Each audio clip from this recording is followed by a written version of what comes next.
Conference, it's wonderful to have you here in my beloved city of Edinburgh, home, of course, to our Scottish Parliament, the world's largest cultural festival, and Scotland's third most successful football team. I've lost most of the room already, but seriously, the largest fan-owned club in the UK, a cooperative of the greatest fans on earth. It's also my home and a place I'm very proud of. Welcome back to Labour-controlled Edinburgh.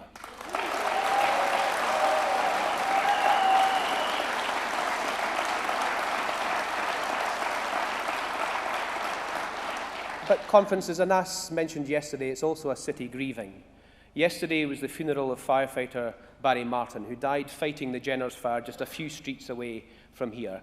Our thoughts and deepest of sympathies are with Barry's family, friends, colleagues, and all our public sector workers who put their lives at risk every day to protect ours. Thank you.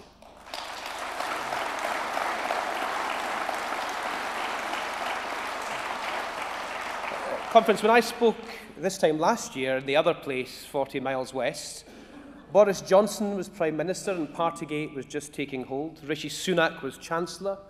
Nobody knew who Liz Truss was and still don't. Nicola Sturgeon was First Minister. Ian Blackford was SNP Westminster Leader. And nobody knew what Douglas Ross's position was, so at least that has stayed the same. A year is a long, long time in politics, and despite such dramatic change in our political landscape since February 2022, the Ukraine war still rages on. Given the hardship people have been facing at home here, the grim reality of Russian aggression can too easily slip from public consciousness. However, with Zelensky's recent and historic address to the Palace of Westminster and Keir Starmer just returning from his visit to Ukraine, we have all had time to reflect on the immense sacrifices of the Ukrainian people. We will continue to support the brave people of Ukraine, and I feel immensely proud that Edinburgh, Scotland and the UK rose to this challenge. And now as I speak, another tragedy is unfolding in Turkey and Syria after the devastating earthquakes of 10 days ago. Like in Ukraine, incredible charities like the British Red Cross and others are on the ground providing help and support and saving lives. Conference, we should all thank them for all they are doing to save lives.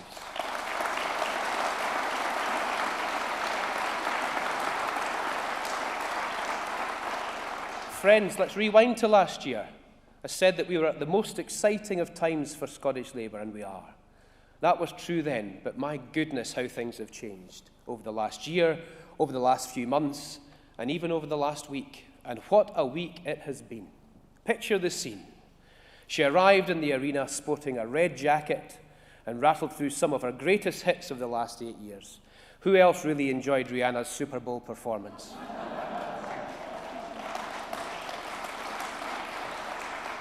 But Nicola Sturgeon has gone.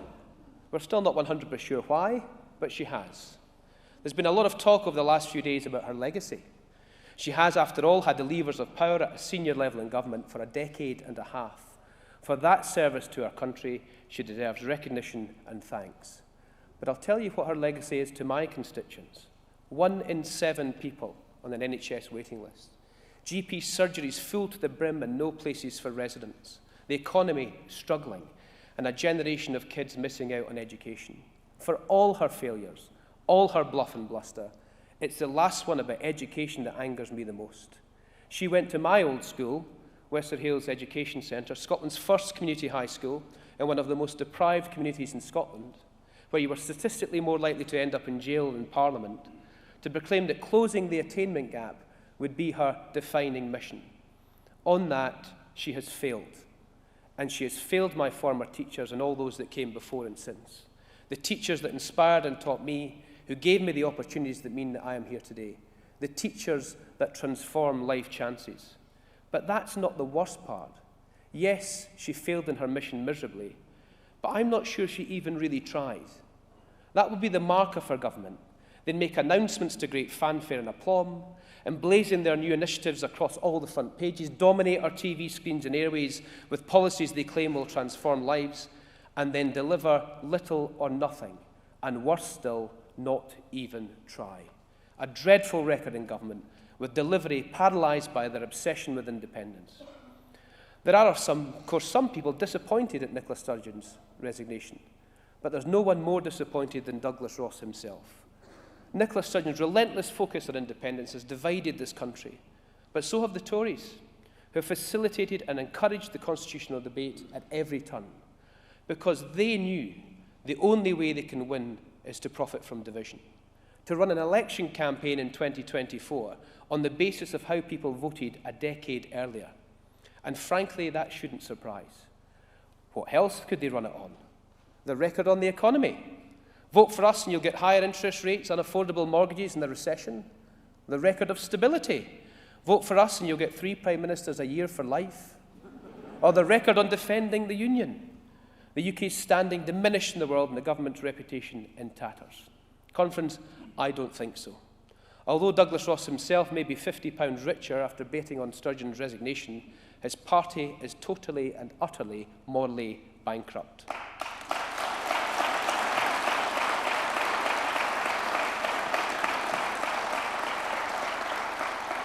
And what does the record since 2010 mean to the average Scottish wage? Well, they're £800 lower in real terms than they were when the Tories came to power in 2010. £6,000 a year in real terms in my own constituency. That's real wages lower today than they were almost a decade and a half ago. No wonder workers are rightly demanding more. The very same workers who were made to pay for their failed austerity experiment are now being asked to pay for their economic incompetence. And at the same time, bills are higher, mortgages are spiralling, and the weekly shop is becoming unaffordable for too many. There's a Tory premium on everyone's cost of living, compounded by a Tory discount on everyone's wages. The question at the next election will be simple. Are you better off today than you were when they came to power in 2010? And the answer to that will always be no. Conference, every week in Westminster, I see the Tories for what they are. A corrupt and contemptuous party out of ideas, out of touch, and soon to be out of government. Of course, it's not just the Tories who've been in turmoil. It's a great spectator sport at Westminster at the moment. In the last few months, SNP politicians mounted a coup d'etat against their Westminster leader at Westminster, and Holyrood backbenchers have slammed the government's broken promises. Stephen Flynn defying Nicola Sturgeon to challenge Ian Blackford, Ian Blackford resigning and Nicola Sturgeon's hand-picked replacement defeated heavily by Flynn. Those loyal to Sturgeon were unceremoniously removed from their parliamentary positions, and Stephen Flynn's new chief whip becoming his old chief whip in a week after being sacked for plotting against a colleague. They claim to be standing up for Scotland, but I'm not sure who they're actually standing up for. What have they achieved in their time in Parliament, apart from the odd theatrical walkout or childish antics? They've achieved absolutely nothing. So while Scots can't pay their bills, the Nationalists are changing their captain on the Titanic. And Nicola Sturgeon is jumping on the last lifeboat. Just as well it wasn't a ferry, there'd been nothing to jump on at all. Of course,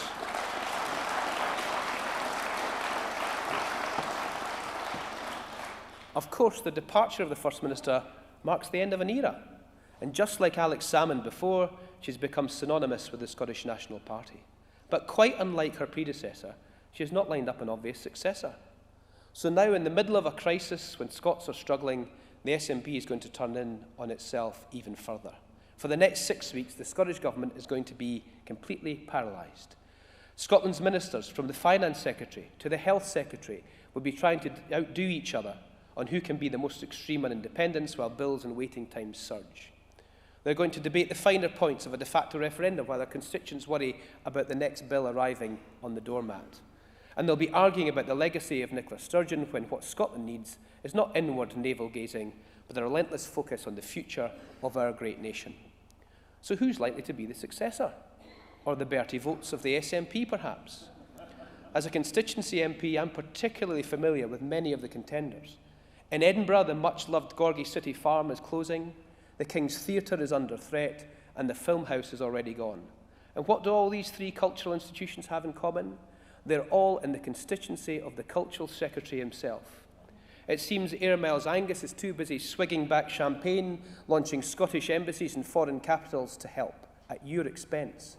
Never mind stand up for Scotland, Angus Robertson can't even stand up for his own constituency.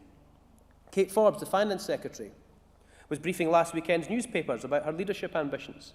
Curiously, though, she omitted to mention that she's presided over a multi-billion-pound black hole in Scotland's finances, signed cheques for ferries that don't float, underwrote hundreds of millions of pounds of loans for a smelter and hydro plant in Fort William that is closed, and has allowed scarce resources to be spent on legal challenges and referendum prep when community organisations have been starved of cash.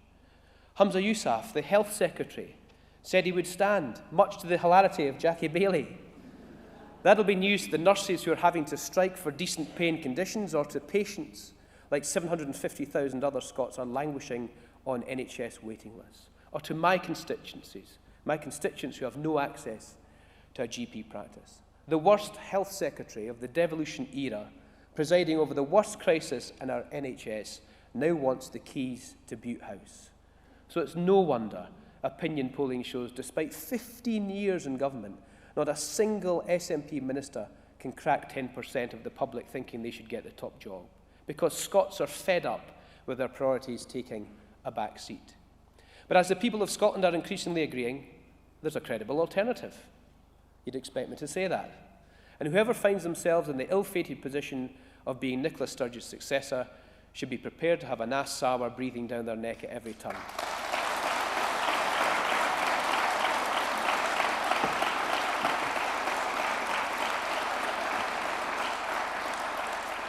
Isn't it great to say that Scottish Labour is on an upward path, and Anas is the likeable, credible and passionate insurgent in Scottish politics?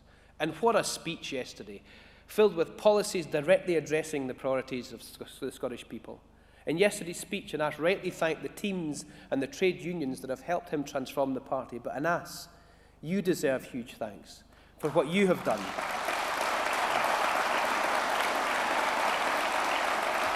And most importantly, Anas, for how you have done it. So thank you for your leadership, thank you for your friendship, and thank you for everything you do to transform our party.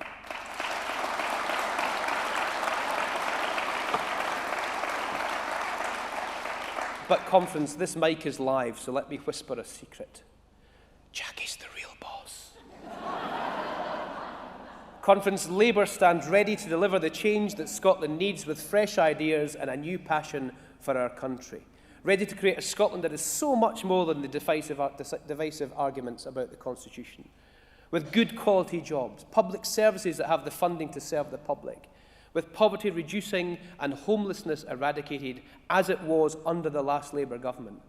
The revival of a party under Anasi leadership has been phenomenal. Last year we came from third to finish second in the local government elections. We have won council by-elections like the fantastic result not far from here in Broxburn. And now the polls show we are snapping at the heels of the SNP.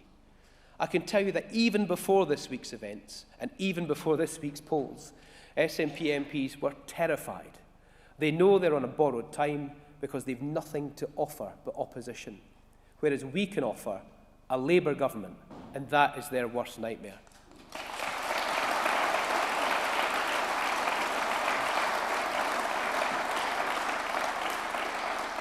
Friends, the last 12 months and the last week have confirmed one thing.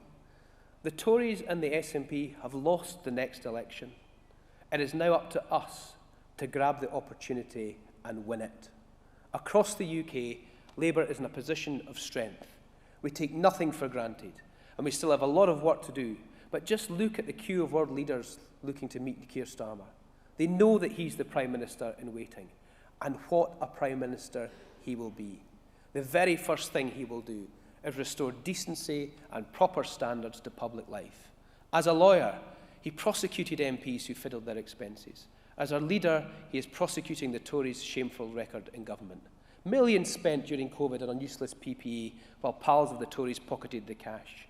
Government credit cards racking up bills in fancy hotels, and worst of all, billions of pounds lost as a result of the Tories' disastrous economic incompetence. The current Chancellor, who for those of you who have lost track is Jeremy Hunt, is set to introduce brutal spending cuts in the next budget. He wants to fool the public into believing that these difficult choices made necessary by uncontrollable factors. Conference, these cuts are coming because the Tories crashed the economy.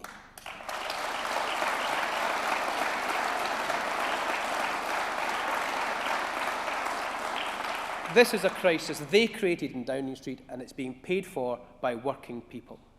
With Rachel Reeves, the Treasury, working people in Scotland won't be paying the price for incompetence. We will be enjoying the fruits of economic growth.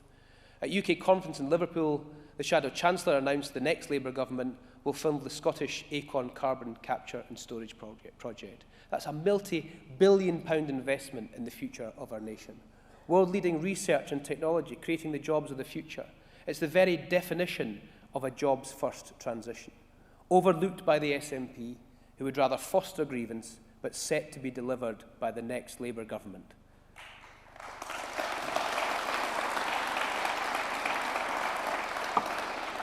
A UK-wide publicly owned national energy company, GB Energy, to drive down bills and make sure that we aren't paying for the subsidies of other nations.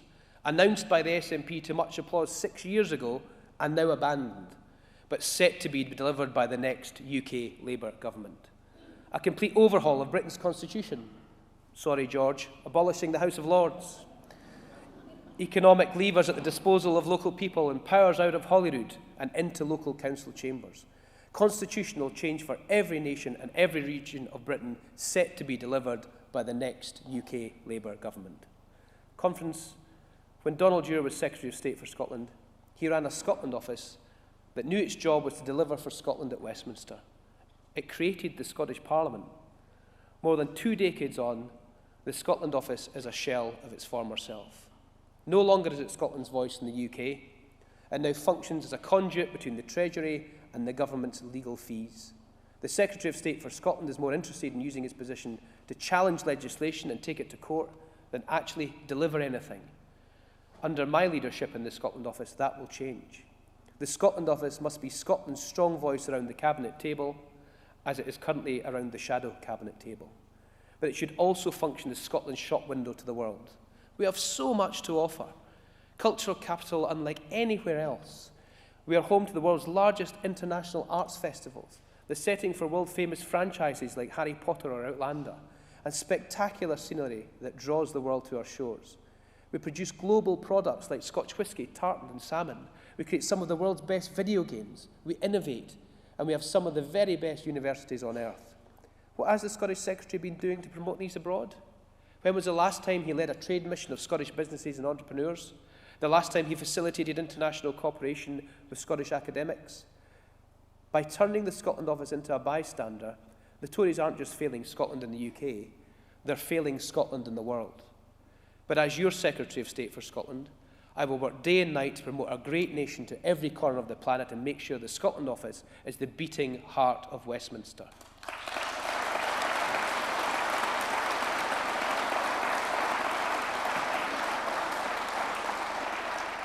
And isn't it great to have so much to be proud of? The heads of 2 of Britain's largest trade unions, Unison and G&B, proud Scots. One of Britain's most decorated Olympians, a Scot. A Wimbledon champion, a Scot. We have contributed so much to the national life of the United Kingdom, and we have so much more to give. And I'm determined that the next Labour government will have Scots at the very highest level. And we have so much to be proud of in our first crop of candidates as well.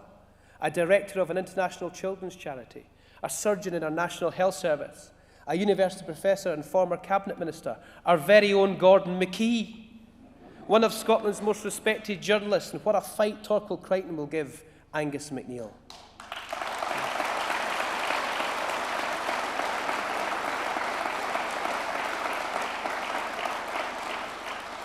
And Conference, let's just say thank you as well to everyone who stands for selection as candidates. They're all brilliant, they're doing our party proud and have so much to contribute in every way they can contribute.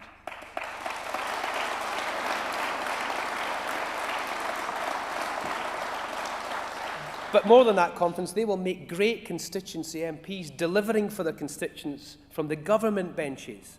This is the choice we face at the next election. Dozens of SNP MPs who can't name a single achievement in their years at Westminster between them, languishing on the opposition benches, shaking their fists and being angry at the Tories, or Scottish Labour MPs sitting on the government benches, transforming Britain and changing Scotland. In government, delivering for Scotland. Conference, just imagine waking up on the Friday morning after Election Day and seeing the removal vans arrive at Downing Street, and for you to say, I helped do that.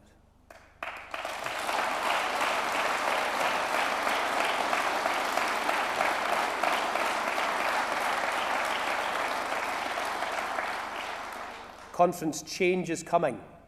It's the change Scotland needs. It's in our hands to deliver it. Let's get out there and deliver it. Thank you very much indeed.